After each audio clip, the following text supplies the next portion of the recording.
হারান আর তার বউ একটি গ্রামে থাকতো। হারান এক গরিব চাষি, তার বউও ছিল খুব পরিশ্রমী। হারানের একটা চাষের জমি ছিল, সে ওই জমিতে চাষ করে, যা ফসল বিক্রি হতো তাই দিয়ে সংসার চালাতো। এতে তাদের সংসার ভালোই চলতো, কিন্তু অতিরিক্ত গরম আর খরার কারণে হারানের জমিতে কোনো ফসলই হয়নি। হারান কিভাবে সংসার চালাবে কিছুই সে ভাবতে পারছিল না। তখন তার বউ বলে, এত চিন্তা কেন করছো?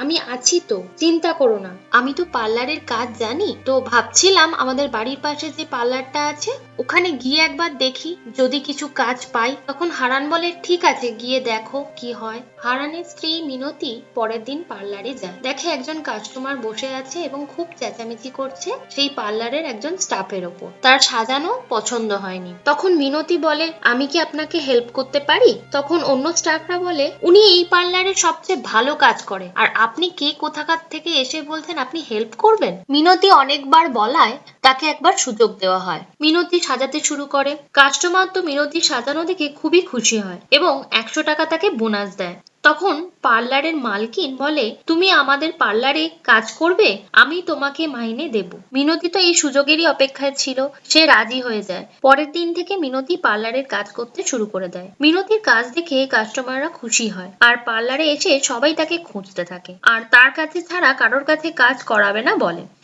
এতে পার্লারের অন্য স্টাফদের মিনতির প্রতি হিংসা হতো। এছাড়া মিনতির ভালো কাজের জন্য তাদের অনেকেই বোনাস দিত। পার্লারের মালকিন তাকে অন্যদের তুলনায় মাইনেও বেশি দিত। এই কারণে পার্লারের অন্য স্টাফরা মিনতিকে সহ্য করতে পারত না। একদিন তারা বলল, ও নতুন এসেছে, আমাদের ওর কাছ থেকে কাজ শিখতে হবে, ওর একটা ব্যবস্থা করছি। এই বলে একটা ফেস প্যাকের মধ্যে কিছু লঙ্কার গুঁড়ো তারা মিশিয়ে দেয় এবং মিনতি না জেনেই সেই লঙ্কার গুঁড়োর ওলা ফেস প্যাকটা কাস্টমারকে মাখিয়ে দেয়। কাস্টমারের তো মুখ জ্বলে যায় এবং চেঁচামেচি করতে শুরু করে দেয় আর বলে, ওই মেয়েটা আমার মুখে কি মাখিয়ে দিল, আমার গালটা জ্বলে গেল। এই ব্যাপারটা অন্য স্টাফরা মজা নিতে থাকে। মিনতিকে পার্লার থেকে তাড়িয়ে দেওয়া হয়। তখন হারান বলে, এখন কি করবে গো মিনতি? তখন মিনতি বলে, আমি হাতের কাজ জানি, বাড়ি থেকে কাজ করব। তখন হারান বলে, পার্লারের ক্রিম কোথা থেকে পাবে?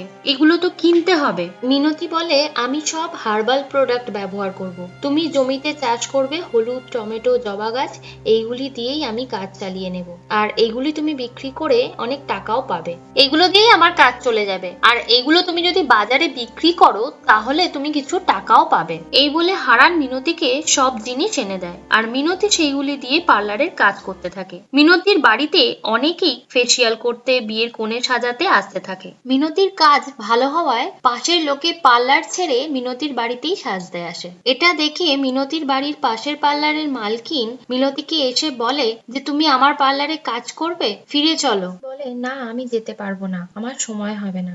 মিনতি নিম, হলুদ, জবা, তুলসী পাতা দিয়ে নানা রকমের ভেষজ জিনিস দিয়ে হার্বাল প্রোডাক্ট তৈরি করত এবং সেইগুলোই বাজারে বিক্রি করত। এতে এদের ভালোই লাভ হতো। একদিকে পার্লার ভালো চলতে থাকে, এবার অন্যদিকে হার্বাল প্রোডাক্ট গুলো বাজারে বিক্রি করে। পার্লার চালিয়ে তারা অনেক টাকাই ইনকাম করে। মিনতি নিজের একটা বিউটি পার্লার খোলে, আর ওদিকে হারান মিনতির বানানো হার্বাল প্রোডাক্ট গুলোর জন্য একটা দোকান বানায়। এভাবে তাদের অনেক লাভ হতে থাকে এবং তারা অনেক ধনী হয়ে যায়।